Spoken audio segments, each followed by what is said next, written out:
गंगा जी में तुम कभी कभी डुबकी लगाते हो, लेकिन गंगा जी में तुम कितनी डुबकी लगा लो, यदि तुमने सेवा की गंगा में डुबकी नहीं लगाया, प्रेम की गंगा में डुबकी नहीं लगाया, सत्संग की गंगा, भक्ति की गंगा, क्षमा की गंगा, दया की गंगा में डुबकी नहीं मारा, तो केवल गंगा में डुबकी लगाने से कल्याण नहीं होगा। गंगा केवल तन के मैल को धो सकती है, लेकिन सत्संग की गंगा मन के मैल को धोती है, और सेवा की गंगा तुम्हारी पूरी जिंदगी के मैल को धोकर साफ करती है। सेवा का स्थान सबसे बड़ा स्थान क्यों बताया गया? सेवा में दो बातें होती हैं। जब तुम किसी की सेवा करते हो तो उसमें कुछ खर्च करना पड़ता है, और जब खर्च करते हो तो आपको धन देना पड़ता है, सामान देना पड़ता है, अन्न देना पड़ता है। और जब अन्न दान करते हो, धन दान करते हो, तो दान तब होता है जब पहले तुम लोभ को मारते हो। लोभ को यदि नहीं मार सकते हो तो तुम ना तो अन्न दान कर पाओगे, ना तो वस्त्र दान कर पाओगे, ना तो धन दान कर पाओगे, कुछ नहीं कर पाओगे। तो सेवा से लोभ की मृत्यु होती है, और लोभ मर गया तो लोभ को पाप का बाप कहा गया, और पाप का बाप मर गया तो पाप तो अब पैदा ही नहीं होगा, क्योंकि बाप ही मर गया उसका। लोभ पाप का बाप है। दूसरा, सेवा करने में एक घटना और घटती है, उसका नाम है कि अहंकार, अभिमान भी मरता है। क्योंकि किसी की सेवा करोगे तो निश्चित है कि आपको झुकना पड़ेगा, नम्र होना पड़ेगा।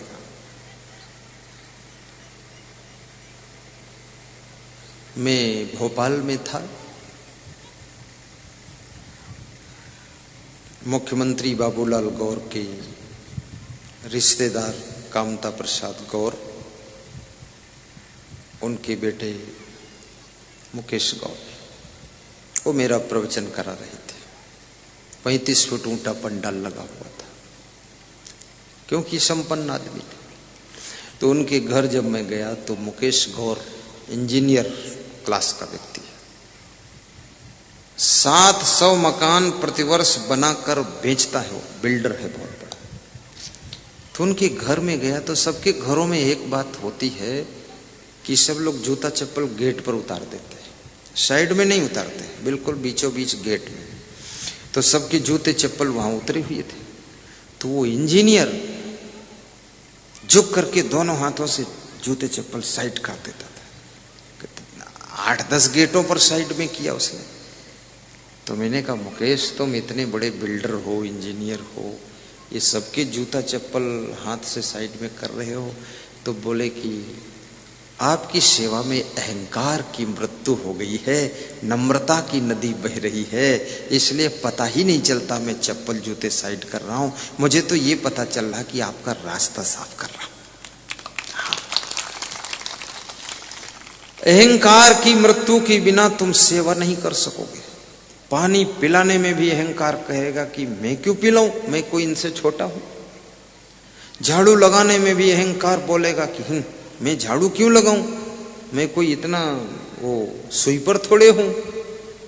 लेकिन कोई आदमी आज तक नहीं बोला है दूध पीने में, चाय पीने में कि मैं दूध क्यों पीऊं, फट से लोग पी लेते हैं। कोई नहीं बोला है रजाई में क्यों सोऊं, दूसरे की रजाई ओढ़ के लोग सो जाता है। कोई नहीं बोला मच्छरदानी क्यों लगाऊं, फट से मच्छरदानी में घुस जाता है। अरे ये बेईमानी छोड़ो, दूसरों की भी सेवा करना शुरू करो, ताकि लोभ और अहंकार की मृत्यु हो, तभी मोक्ष का द्वार खुलता है। कृष्ण कहते हैं गीता में, निर्माण मोहा जित संग दोषा अध्यात्म नित्या विनिवृत्त कामः द्वन्द्वैर्विमुक्तः सुख दुःख संगैः गच्छन्ति यमूढा पदम् अव्ययम् तत् गच्छन्ति यमूढा पदम् अव्ययम् तत्। कृष्ण कहते हैं मोक्ष को चाहने वाले लोग सबसे पहले निर्माण हो जाएं, अभिमान छोड़ें। हनुमान जी बड़े विनम्र थे। हनुमान जी का बहुत बड़ा सेवा में हाथ रहता था। और हनुमान जी एक ऐसे सेवक थे जो रामादल के बीच में, वानरों के बीच में चुपचाप बैठे रहते थे, ज्यादातर हाथ जोड़कर बैठते थे। और राम जी कुछ कहते थे तो मूढ़ हिलाते रहते, इसलिए मूढ़ हिलाते थे, कभी आदेश मिले प्रभु तो मैं सेवा कर दूंगा, ऐसे सिर हिलाते रहते थे। और हनुमान जी हंसते नहीं थे, अंदर अंदर मंद मंद खुश रहते थे। जब मंद मंद खुशी हो तुम्हें तो समझो तुम्हारे अंदर हनुमान का रूप आ गया है, और जब मुस्कुराहट प्रकट हो जाए तो समझो राम का रूप है, और जोर से हंसी आ जाए तो समझो कृष्ण का प्रभाव आ गया, और सदैव प्रसन्नता बनी रहे तो समझना कबीर साहिब का प्रभाव आ गया है। कबीर साहिब सदैव प्रसन्न रहते थे। कबीर कोई साधारण संत नहीं, बहुत महान संत थे कबीर साहब। अरब खरब लो द्रव्य हो उदयस्त लो राज, भक्ति महातम ना तुले सब काने काज। रावण के पास में गुरु की भक्ति नहीं थी लेकिन संपत्ति थी। भक्ति से विवेक मिलता है, भक्ति से विचार मिलता है, भक्ति से ज्ञान मिलता है। और रावण के पास में गुरुदेव के प्रति भक्ति नहीं थी, रावण का कोई गुरु भी नहीं था, इसलिए रावण का पतन हो गया। जिस संपत्ति के बीच में भक्ति का प्रभाव नहीं है वो संपत्ति तुम्हारे पतन में सहायता करती है। भारत देश के विजय माल्या इतने बड़े आदमी जो कि किंगफिशर हवाई जहाज के मालिक थे, संपत्ति यथा थी तभी तो हवाई जहाज के मालिक थे। उनके जहाजों में मैं बैठ चुका हूं, हवाई जहाजों में बहुत अच्छी फैसिलिटी, डिसिप्लिन, क्लीन सब रहता था। लेकिन आज उनके सब हवाई जहाज बिक गए क्योंकि संपत्ति थी पर मन में भक्ति नहीं थी, जिसके कारण उनका चरित्र गिर गया और विजय माल्या आज उनका दिवाला निकल गया और देश छोड़कर भागना पड़ा। याद रखना, जिसके खुद के हवाई जहाज उड़ते हों उसको देश छोड़ना पड़ जाए, ये कोई छोटी बात नहीं है। यदि गुरु की भक्ति होती तो बेविचार से, ड्रिंक पीने से, कुकर्म करने से बच जाते तो आज उनको शायद 2-4 और हवाई जहाज उड़ते होते। इसलिए याद रखना, गुरु भक्ति में, सत्संग में, सेवा में पैसा लगाना ये मत सोचना ये व्यर्थ जा रहा है। आज जैसे सनोखर वासियों ने इस समागम के लिए हजारों लोगों ने पैसा दिया है, हजारों लोगों ने धन लगाया है, हजारों लोग इसमें मिल के सेवा कर रहे हैं। बम जी ने हमको बताया कि इसमें बहुत लोगों का योगदान है। गुरुदेव अकेले मैं नहीं कर रहा हूं, सभी कर रहे हैं, केवल मैं निमित्त मात्र हूं। मुरलीधर ने बताया सबका सहयोग है। भाइयों बहनों याद रखना, ये सबका जो सहयोग लिया गया, इस सबके मन में भक्ति पैदा हुई, सबके मन में सेवा का भाव आया, तो इससे इनकी बुराइयां दूर होंगी, गुरु के प्रति लगाव बढ़ेगा। आज जो पैसा सत्संग में तुमने खर्च किया है, इसी का नाम परमार्थ है, इसी का नाम धर्मार्थ है, इसे ही सेवार्थ कहते हैं। और ये पैसा ही तुम्हारे कल्याण का रास्ता बताएगा। रावण ने कभी संतों को बुलाकर सत्संग समागम नहीं कराया। सोने की एक ईंट बेच देता, पंडाल लगा देता, मंच बना देता, मुझे बुला लेता, मैं प्रवचन सुना देता, मैं उसको समझा देता, दूसरे की स्त्री मत ला, वापस कर, तू रावण है, मेरे साथ चल। लेकिन वो हमारे जैसे संत को बुलाया ही नहीं। क्या है रावण का जीवन? विभीषण के पास में भक्ति थी लेकिन संपत्ति नहीं थी, तो विभीषण को राम ने गले लगा लिया। रावण के पास में संपत्ति थी लेकिन भक्ति नहीं थी, तो भगवान राम ने रावण का वध कर दिया। याद रखना, भक्ति का महत्व ज्यादा है। जिनके पास भक्ति होती है उसको भगवान भी गले लगाता है, और जिनके पास भक्ति नहीं है, केवल संपत्ति है और संपत्ति का नशा चढ़ता है, उन लोगों को भगवान भी समाप्त कर देता है। कबीर साहब ने कितना सोच करके 2 लाइन में बहुत बड़ी बात समझा दी कि अरब खरब लो द्रव्य हो उदय अस्तलो राज, भक्ति महात्म ना तुले ये सब कौने काज। कबीर साहब कहते हैं धन संपत्ति को भक्ति के महत्व के बराबर नहीं माना जा सकता है।